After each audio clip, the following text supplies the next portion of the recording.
Good morning, everyone. In previous lecture, we had completed our chapter 3, sexual reproduction in animal. ठीक है, sexual reproduction in animal chapter जो 3 था हमने complete कर लिया है और इसके क्वेश्चन आंसर मैं दे रहा हूँ आपको पीडीएफ के फॉर्म में। ये आप तैयार कर लेंगे, नोट कर लेंगे, ठीक है। और इसके बाद भी आपको कुछ एडिशनल क्वेश्चन की रिक्वायरमेंट होगी तो मैं बीच में भेजूंगा सैटरडे तक, है ना। और उनको आपको सॉल्व करना है, कॉपी में देख सकते हैं आप, ठीक है। और चैप्टर जो था मैंने आपको बताया था पूरा का पूरा इंपॉर्टेंट चैप्टर है, इसलिए पूरा तैयार करना है। And today we are going to start a new chapter of unit first, which is reproductive health. ठीक है, आज हम क्या शुरू करने वाले हैं? Reproductive health. ये एक नया चैप्टर है, चैप्टर 4, और इस यूनिट का ये लास्ट चैप्टर है, ठीक है। Reproductive health is one of the most important topic of reproduction, ठीक है। ये रिप्रोडक्शन वाले टॉपिक का एक बहुत ही इम्पोर्टेंट टॉपिक है, इम्पोर्टेंट टॉपिक है ये हम सभी के लिए, स्पेशली जो ग्रोइंग चिल्ड्रन है, जो ग्रोथ कर रहे हैं, जो प्यूबर्टी के आसपास है या प्यूबर्टी से आगे एडल्ट की तरफ जा रहे हैं। तो हम सबको इन एज वालों बच्चों को स्पेशली, है ना, बहुत ज्यादा मतलब कहना चाहिए कंपल्सरी है कि उनको रिप्रोडक्टिव हेल्थ के बारे में अवेयर होना पड़ेगा या अवेयर होना चाहिए, ठीक है। Reproductive health one of the most important and मतलब न्यूली फेस्ड प्रॉब्लम है ना, ये जो आजकल हम सबसे ज्यादा प्रॉब्लम जो फेस कर रहे हैं, क्योंकि एक प्यूबर्टी जब एज शुरू होती है, जैसे आपकी जो एज है, तो इस एज से लेकर मतलब मैरिज और मैरिज के बाद जब बच्चे होते हैं तब तक ये बहुत ज्यादा प्रॉब्लम आती है, क्योंकि हार्मोनल प्रॉब्लम होती है कुछ। ये एज ऐसी है कि ग्रोथ वाली एज रहती है और कुछ चेंजेस होती हैं फिजिकली, मेंटली, बिहेवियर, ये सब कुछ चेंज होते हैं, हार्मोनल चेंजेस होते हैं और बहुत सारी कॉम्प्लिकेशन आते हैं। लेकिन अपने इंडियन कल्चर में ये बहुत ज्यादा हम लोग थोड़ा सा कहना चाहिए कि फैमिलियर नहीं होते, आपस में एकदम क्लोज नहीं हो पाते, या अपने फैमिली मेंबर को भी बात नहीं कर पाते, बता नहीं पाते। डॉक्टर को बताना तो बहुत दूर की बात होती है यदि कुछ रिप्रोडक्टिव हेल्थ से रिलेटेड कुछ प्रॉब्लम होती है। तो ये बहुत मेजर प्रॉब्लम है जिसके लिए हमको अवेयर होना बहुत जरूरी है, ठीक है। क्योंकि जैसे कुछ भी रिप्रोडक्टिव हेल्थ या रिप्रोडक्टिव आर्गन से रिलेटेड यदि हमको प्रॉब्लम होती है, स्पेशली गर्ल्स में, तो वो किसी को बताते नहीं है, किसी को बोलते नहीं है, ठीक है। तो इसके लिए बहुत फ्रेंडली अपने फैमिली से भी और डॉक्टर से भी होना जरूरी है। कुछ भी यदि इससे रिलेटेड, रिप्रोडक्टिव आर्गन से रिलेटेड, हार्मोन से रिलेटेड प्रॉब्लम है, तो आपको जरूर शेयर करना चाहिए अपने डॉक्टर से, अपने फैमिली वालों से। स्पेशली कम से कम अपने फैमिली वाले से शेयर करें आप, कम से कम फैमिली मेंबर को पता चले, आपकी मदर है या आपके फादर है, आपको पता चले, है ना। जैसे अपना फीमेल जो चाइल्ड है या फीमेल जो बच्चे हैं उनको अपनी मदर से शेयर करना चाहिए। जो मेल जो चाइल्ड है प्यूबर्टी एज वाले, उनको अपने फादर से शेयर करना चाहिए। तो जो भी इस तरह की प्रॉब्लम है या और ज्यादा एज वाले लोग हैं, तो कुछ भी यदि इससे रिलेटेड प्रॉब्लम है ना, तो वो जरूर शेयर करना चाहिए। क्योंकि प्रॉब्लम को यदि हम शॉर्ट आउट नहीं करेंगे, चाहे वो हेल्थ से रिलेटेड हो या आपके एजुकेशन से रिलेटेड हो, ठीक है, या सेक्स एजुकेशन हो, कुछ भी हो, यदि हम इस प्रॉब्लम को सॉल्व नहीं करेंगे तो उसका सॉल्यूशन नहीं निकलेगा, या हम किसी को बताएंगे नहीं तो सॉल्यूशन नहीं निकलेगा। स्पेशली अपने फैमिली मेंबर को और डॉक्टर को बताना जरूरी है, ठीक है। हेल्थ बहुत ही इम्पोर्टेंट टॉपिक है और इसे आपको ध्यान से समझना है। कुछ बातें रहेंगी जो नोट करने की रहेंगी, कुछ शॉर्ट फॉर्म है इस चैप्टर में, उस शॉर्ट फॉर्म को इलेबोरेट करना है, तो ये सब हम देखने वाले हैं इस चैप्टर में। तो चलिए देखते हैं व्हाट इज रिप्रोडक्टिव हेल्थ। सबसे पहले जो बात आती है, what is reproductive health. Reproductive health का क्या मीनिंग है? इसके रिप्रोडक्टिव को हम हटा दें, इसको हम हटा देते हैं, सिर्फ हेल्थ की बात करते हैं। जब अपन हेल्थ की बात करते हैं तो क्या क्या मतलब रहता है? हेल्थ का मतलब एक जनरल अपन हेल्थ की बात करते हैं तो फिजिकली, स्ट्रक्चरली, बिहेवियरली, और इमोशनली या मेंटली, है ना, या सोशल, हम सभी तरह से जब कैसे होते हैं, अच्छे मतलब सभी तरह से हमारा फंक्शन प्रॉपर चलता है, हमारे स्ट्रक्चरली, फंक्शनली, है ना, बॉडी का, है ना, फिजिकली, मेंटली, तो ये तब हम क्या कहलाते हैं, हेल्दी कहलाते हैं। ठीक है, मतलब हम मानसिक रूप से अच्छे हो, ठीक है, शारीरिक रूप से अच्छे हो, हम बिहेवियरल मतलब हमारा जो बिहेवियर है वो अच्छा हो, सोशल जो हमारी जो बिहेवियर है या कम्युनिटी लोगों के बीच में हम बैठते उठते हैं तब हमारा बिहेवियर अच्छा हो। ठीक है, तो ये सब जब हम प्रॉपर हमारा चलता है तो हम क्या कहलाते हैं, हेल्दी कहलाते हैं। ठीक है, और किसी तरह की कोई बॉडी में कोई प्रॉब्लम ना। ठीक है, यहाँ पर रिप्रोडक्टिव हेल्थ मतलब रिप्रोडक्टिव ऑर्गन में यदि कहीं कुछ प्रॉब्लम नहीं है, ठीक है, तो रिप्रोडक्टिव हेल्थ में भी कोई प्रॉब्लम नहीं रहेगी। ठीक है, how can we define reproductive health? ठीक है, तो reproductive health simply refer to healthy reproductive organ with normal function. ध्यान दीजिएगा, reproductive health simply refer to healthy, देखिए यहाँ पे बिल्कुल ध्यान दीजिएगा क्या बताया गया है, refer to healthy reproductive organs. Healthy reproductive क्या, हेल्थी रिप्रोडक्टिव ऑर्गन। तो हेल्थी रिप्रोडक्टिव ऑर्गन, जो रिप्रोडक्टिव ऑर्गन्स है हमारे, उनको हेल्थी होना जरूरी है, तभी रिप्रोडक्शन प्रॉपर हो पाएगा। ठीक है, यदि किसी तरह की हार्मोनल प्रॉब्लम है या गोनेड्स या रिप्रोडक्टिव ऑर्गन्स में प्रॉब्लम है तो प्रॉपर रिप्रोडक्शन नहीं होगा। ठीक है, और प्रोसेस नहीं होगी। तो वही बात बताई गई, reproductive health simply refer to healthy reproductive organs with normal function, मतलब हेल्दी हो रिप्रोडक्टिव ऑर्गन और नॉर्मल फंक्शन। ठीक है, जो भी रिप्रोडक्टिव ऑर्गन के फंक्शन है, प्रॉपर उनकी ग्रोथ हो रही है, डेवलपमेंट हो रहा है। ठीक है, अब जैसे आपने अभी ह्यूमन बीइंग में रिप्रोडक्शन का देखा था, एम्ब्रियोनिक डेवलपमेंट देखा था, क्लीवेज देखा था, फर्टिलाइजेशन प्रोसेस देखी थी। तो फर्टिलाइजेशन जैसे प्रोसेस चल रही है तो जैसे नंबर ऑफ स्पर्म्स, बहुत सारे स्पर्म रिलीज होते हैं। ठीक है, तो मिलियंस स्पर्म रिलीज होते हैं।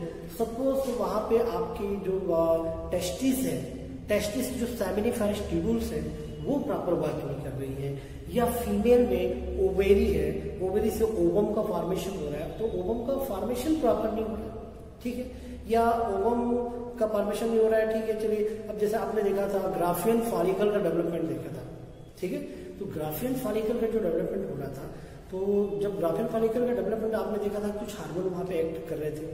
ठीक है, फॉलिकल स्टिमुलेटिंग हार्मोन, ठीक है, ल्यूटेनाइजिंग हार्मोन, फिर यूटेरस की यूटेराइन वाल जो थी, एंडोमेट्रियम की जो वाल थी, ठीक है, एंडोमेट्रियम जो थी, तो एंडोमेट्रियम जो एक यूटेरस की जो लाइनिंग थी तो उसके डेवलपमेंट में भी हार्मोन वर्क कर रहे थे। तो यदि प्रॉपर हार्मोन नहीं निकल रहा, हार्मोन कहाँ से निकल रहे हैं, ग्लैंड से निकल रहे हैं, रिप्रोडक्टिव और इसी रिप्रोडक्टिव ऑर्गन से रिलीज हो रहे हैं। तो जब तक रिप्रोडक्टिव ऑर्गन प्रॉपर फंक्शन ही नहीं करेंगे तो वो जो आगे का जो डेवलपमेंट हो रहा है, जैसे ग्राफिन फॉलिकल डेवलप हो रहे हैं, ठीक है, या जो ना पेल्विसिडा जो ओवम के चारों तरफ फॉर्म हो रही है, ये कैसे फॉर्म नहीं होगी, है ना। तो जब तक ये प्रॉपर नहीं होंगे तो आगे का फंक्शन नहीं होगा, फर्टिलाइजेशन नहीं होगी। ठीक है, स्पर्म में यदि मूवमेंट प्रॉपर नहीं हो रही है, माइटोकॉन्ड्रिया के थ्रू उसको एनर्जी प्रॉपर नहीं मिल रही तो आगे मूवमेंट नहीं होगी, आगे प्रोसेस नहीं होगी। इज दैट क्लियर, है ना। ये सब देखिए डेफिनेशन थी, reproductive health simply refer to healthy reproductive organ with normal function. तो नॉर्मल फंक्शन भी करना जरूरी है। Is that clear. तो इस तरह से आपने यहाँ पे देखा कि स्पर्म का यदि प्रॉपर डेवलपमेंट नहीं हो रहा है, ओवरी यदि प्रॉपर वर्क नहीं कर रही है, या ओवरी में किसी प्रॉब्लम है या हार्मोनल प्रॉब्लम है, तो ग्राफिन फॉलिकल का डेवलपमेंट नहीं हो रहा था, या प्रॉपर स्पर्म रिलीज नहीं हो रहे हैं तो फर्टिलाइजेशन नहीं होगा।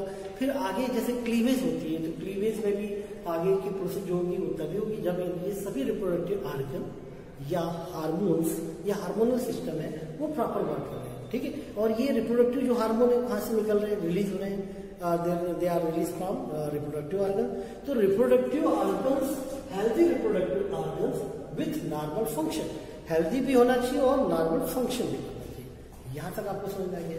इसके बाद आगे हम देखते हैं, according to WHO, reproductive health means a total well-being in physical, ठीक है, total well-being in physical, social and behavioral aspects, ठीक है, in रिप्रोडक्टिव, ठीक है।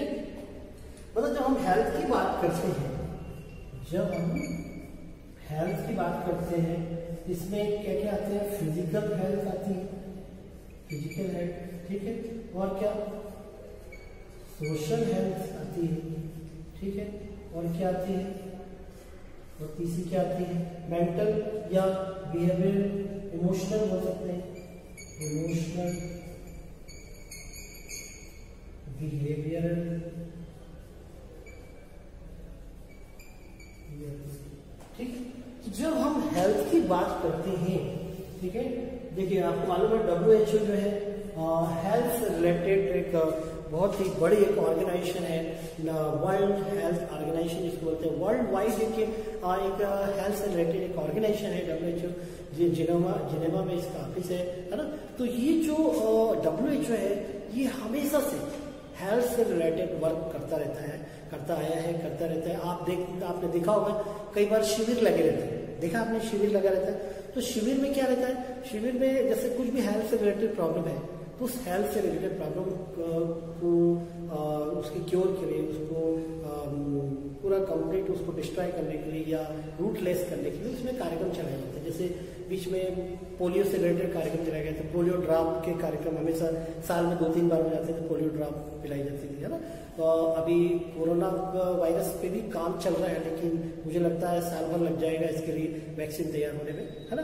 तो बहुत से कंट्रीज इसके लिए वर्क कर रहे हैं, WHO वर्क कर रहा है, लेकिन WHO ने ही बोल दिया है कि इसको अभी काफी टाइम लगेगा कोरोना को बाहर जाने में, कोरोना वायरस को बाहर जाने में, और वैक्सीन में भी टाइम लगेगा। इसलिए अपनी पर्सनल हेल्थ अपनी जो है उसको खुद को अपन को केयर करनी है ना, तभी हम बच पाएंगे या तभी हम हेल्दी रह पाएंगे। तो हेल्थ की जब हम बात करते हैं, जैसे WHO की अकॉर्डिंग क्या डेफिनेशन है, according to WHO reproductive health means a total well being in physical, social and behavioural aspect in reproduction. मतलब WHO बोलता है रिप्रोडक्टिव हेल्थ की मीनिंग कि जब आप फिजिकल, सोशल और बिहेवियरल एस्पेक्ट में आपके रिप्रोडक्टिव ऑर्गन जो रहते हैं प्रॉपर फंक्शन करते हैं तो वो रिप्रोडक्टिव हेल्थ कहलाती है। तो हेल्थ की एक्चुअल मीनिंग क्या होती है ये आपने देखा है, पढ़ा भी है पहले भी। फिजिकल हेल्थ होना चाहिए, फिजिकली आप शारीरिक रूप से प्रॉपर होना चाहिए, आपका शरीर का जो मतलब फिजिकल जो स्ट्रक्चर है वो प्रॉपर होना चाहिए, फिजिकली आप क्या हो, बैलेंस्ड हो, या फिजिकली आप प्रॉपर हो, प्रॉपर फंक्शन करते हैं आपकी बॉडी आगे। सोशली इसका इफेक्ट सोशल पे और समाज पे भी इसका इफेक्ट पड़ेगा। आप यदि फिजिकली हेल्दी हैं तो इसका इफेक्ट सब दूर होगा, आपकी कम्युनिटी के बीच में भी होगा, जहाँ आप उठते बैठते हैं वहाँ इसका इफेक्ट पड़ेगा। फिर इमोशनल बिहेवियर, इमोशनली मतलब मेंटल से रिलेटेड है, मेंटली हेल्थ से रिलेटेड है। तो जब तक आप फिजिकली हेल्दी नहीं रहेंगे, मेंटली भी हेल्दी नहीं रहेंगे, है ना, आपका बिहेवियर प्रॉपर नहीं रहेगा। आपने देखा होगा कई बार जैसे बॉडी में कहीं भी कोई प्रॉब्लम रहती है ना, आपने देखा होगा कई बार कभी हेडेक हो रहा है, कभी पेट दर्द हो रहा है, कभी हाथ पैर में दर्द रहता है, या कभी हमको थकान रहती है, या कई बार आपने ऐसा भी देखा होगा कि हम जैसे फास्ट रहते हैं, जैसे अभी नवरात्रि का व्रत आ रहा है, अभी हमने जन्माष्टमी का व्रत किया था, ठीक है, गणेश चतुर्थी थी, या और भी जैन लोगों की कुछ कुछ चलते रहते हैं फास्ट, है ना।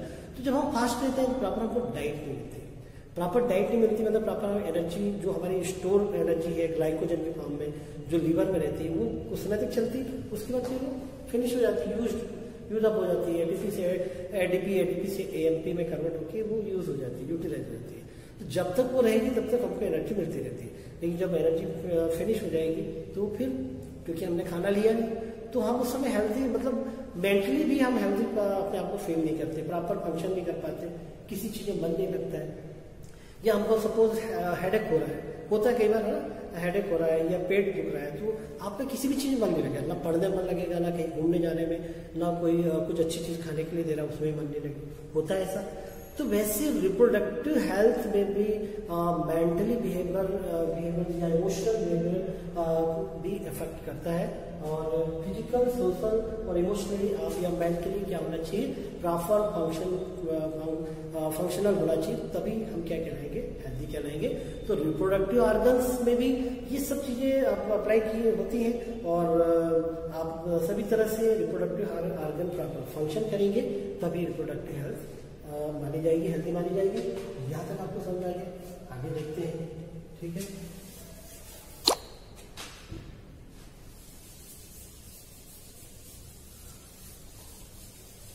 इसके बाद हम देखने वाले हैं हेल्थ प्रॉब्लम, ठीक है। अभी आपने देखा व्हाट इज रिप्रोडक्टिव हेल्थ, ठीक है। फिर WHO की क्या डेफिनेशन है हेल्थ से रिलेटेड, रिप्रोडक्टिव हेल्थ से रिलेटेड। आगे हम देखने वाले हैं क्या रिप्रोडक्टिव हेल्थ से रिलेटेड क्या क्या प्रॉब्लम्स हो सकती है ना, या ये रिप्रोडक्टिव हेल्थ में जो प्रॉब्लम आती है क्यों होती है, ठीक, इसकी क्या रीजन है। तो सबसे पहले है ओवर पॉपुलेशन, ठीक है। ओवर पॉपुलेशन आप सभी को मालूम है बहुत ही मेजर प्रॉब्लम है, ये हमारी कंट्री की, इंडिया में सबसे ज्यादा प्रॉब्लम है ओवर पॉपुलेशन की। और पॉपुलेशन जो है किसी न किसी वजह से हमारे कंट्री में ये प्रॉब्लम आती है कि लोग अवेयर नहीं इसके लिए, ठीक है। चाहे वो लिटरेसी के मामले में हो, चाहे वो सेक्स एजुकेशन से रिलेटेड हो प्रॉब्लम हो, है ना। तो ये एक प्रॉब्लम है, सबसे बड़ी मेजर प्रॉब्लम ये कहें अपन कि पॉपुलेशन बहुत ज़्यादा स्पीड से इंक्रीज हो रही है और इसे कंट्रोल करना बहुत एक मेजर प्रॉब्लम है ना, और इसकी वजह से रिप्रोडक्टिव हेल्थ में प्रॉब्लम आती है, ठीक है। तो population, over population is the major problem of reproductive health, है ना। इसके बाद है अर्ली मैरिज। अर्ली मैरिज हमारे यहाँ हमारी कंट्री में, इंडियन कंट्री में बहुत सारे ऐसे लोअर कैटेगरी के लोग हैं। लोअर कैटेगरी मीन्स लोअर मतलब वो चाहे वो गरीब हो, चाहे वो उनकी मतलब एजुकेशन के मामले में पीछे हो, ठीक है। तो लिटरेसी के मामले में पीछे हो, या चाहे वो मनी के मामले में पीछे हो, ठीक है। उनकी इकोनॉमिक की जो कंडीशन है वो वेरी पुअर, है ना, बहुत ज़्यादा गरीब है, या वो एजुकेशन भी नहीं ले पाते हैं, तो इसलिए उनको कुछ भी पता नहीं है। तो इसी वजह से पॉपुलेशन इंक्रीज हो रही है। पॉपुलेशन इंक्रीज होने का कारण क्या है, लिटरेसी, है ना, सबसे बड़ी। उनको मालूम नहीं कि पॉपुलेशन इंक्रीज हो जाएगी उसका क्या इफेक्ट पड़ेगा, ठीक है, हमारे एनवायरमेंट पे या हमारे फैमिली पे, ये उनको कुछ भी नहीं मालूम लिटरेसी की वजह से, है ना, इलिटरेसी की वजह से। तो मतलब लिटरेसी प्रॉब्लम मतलब एजुकेशन नहीं है उनके पास, उनको मालूम नहीं है कि इसका क्या प्रॉब्लम आ सकती है हेल्थ में, हमारे एनवायरमेंट, ये सब दिक्कत है। तो ये अर्ली मैरिज भी इसी वजह से होती है। अर्ली मैरिज हो जाती है तो जो चिल्ड्रन है, चाइल्ड है, वो प्रॉपर डेवलप ही नहीं हुए हैं मैरिज के लिए, और उनकी पहले शादी कर दी जाती है। छोटे छोटे गाँव में हमारे कंट्री के अभी भी आज भी ऐसे छोटे छोटे गाँव हैं जहाँ पर बचपन में ही शादी कर दी जाती है, ठीक है। तो उसकी वजह से भी रिप्रोडक्टिव हेल्थ में प्रॉब्लम आनी ही है ना, क्योंकि जो चीज एक टाइम से जो शुरू होती है वो उसके लिए बाध्य किया जा रहा है, उसको मतलब प्रेशराइज किया जा रहा है ना, बिफोर टाइम से होने के लिए। तो ये जब कोई भी चीज लिख के हट के होती है तो प्रॉब्लम आनी ही है ना। तो ये एक अर्ली मैरिज की सबसे बड़ी प्रॉब्लम है। ओवर पॉपुलेशन सबसे बड़ी प्रॉब्लम है। हेल्थ ऑफ मदर, ठीक है, हेल्थ ऑफ मदर। हमारी इंडिया में ये भी है कि जो फीमेल जो रहती है या जो मदर रहती है, आपने देखा होगा कि हमारे घर की जो लेडीज है या जो महिला है ना, वो सबसे ज्यादा काम करती है पूरे घर में, ठीक है। देखा होगा, नोटिस किया होगा आपने, है ना। स्पेशली आप अपनी मम्मी को देखिए जरा, है ना, तो मम्मी पे आप मम्मी पे जरा ध्यान देंगे, आप देखेंगे सबसे ज्यादा काम करती है वो हमारे घर में, ठीक है। हमारे कपड़े धोती है, हमारे लिए खाना बनाती है, फिर हमारी केयर भी करती है ना। हमको कहीं जाना है तो भी हमारी केयर करेगी, है ना। कहीं बाहर जाना तो हमारा टिफिन लगाएगी, हमारा बैग तैयार करेगी, है ना। तो मतलब सब काम उसका है, मतलब हमारे कपड़े धोना, बर्तन धोना, खाना बनाना, फिर हमारी केयर करना, ठीक है। फिर किसी की तबीयत खराब हो जाए तो उसको भी वो केयर करती।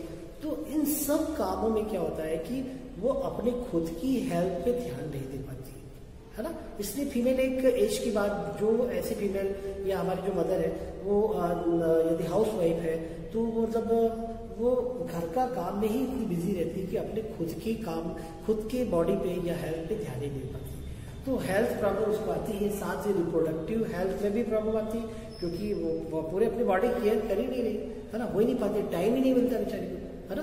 तो ये सब प्रॉब्लम आती है।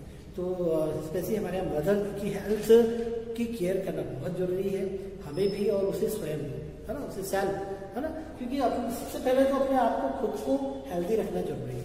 तो ये सभी को सोचना पड़ेगा, हमारी मदर को भी, हमारे घर की फैमिली लेडीज को भी, और हमको खुद को भी, है ना। ये एक बहुत मेजर प्रॉब्लम है हेल्थ ऑफ मदर।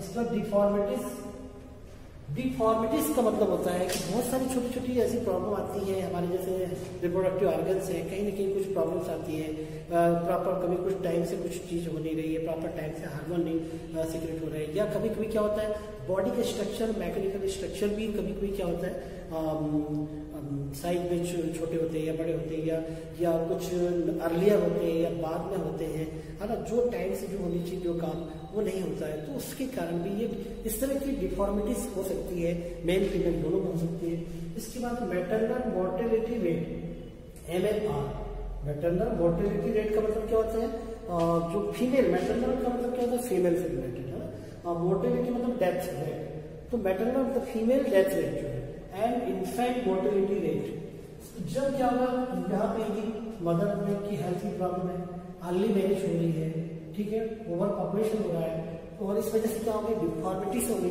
तो क्या होगा उसके डेथ रेट जो वो भी फास्ट हो जाएगी, समय से पहले वो मर जाएगी, है ना, डेथ हो जाएगी, और इस वजह से इन्फेंट पे भी असर पड़ेगा, इन्फेंट मतलब शिशु जो है उस पर उसकी भी डेथ हो जाएगी, है ना, यदि प्रॉपर हेल्थ केयर नहीं कर रही है तो उसकी डेथ हो जाएगी। इसका sexual transmitted disease, sexual transmitted disease इसके लिए भी केयर होना जरूरी है, क्योंकि STD शॉर्ट फॉर्म है, STD सेक्सुअली ट्रांसमिटेड डिसीज, तो सेक्सुअली बहुत सारी ऐसी डिसीज है जो ट्रांसमिट होती है और प्रॉब्लम क्रिएट करती है। ठीक है, यहाँ तक समझ आ गया, आगे देखते हैं नेक्स्ट लेक्चर में इसके आगे क्या क्या है, इस प्रॉब्लम को कैसे शॉर्ट आउट कर सकते हैं, इसके लिए क्या क्या स्ट्रेटेजीज बना सकते हैं, है ना, वो देखेंगे नेक्स्ट लेक्चर। यहाँ तक तैयार कर लीजिए। Thank you.